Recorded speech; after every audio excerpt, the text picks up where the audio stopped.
hiyo misiba ya mke wa marehemu na inachanganyaje bwana?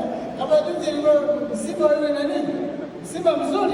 Sababu unajua ndio unajua kuna msiba na kilio. Hii misiba ni buffet. Hata kulia unalia kizungu. Kwa sababu kuna kaza kwenye kilio.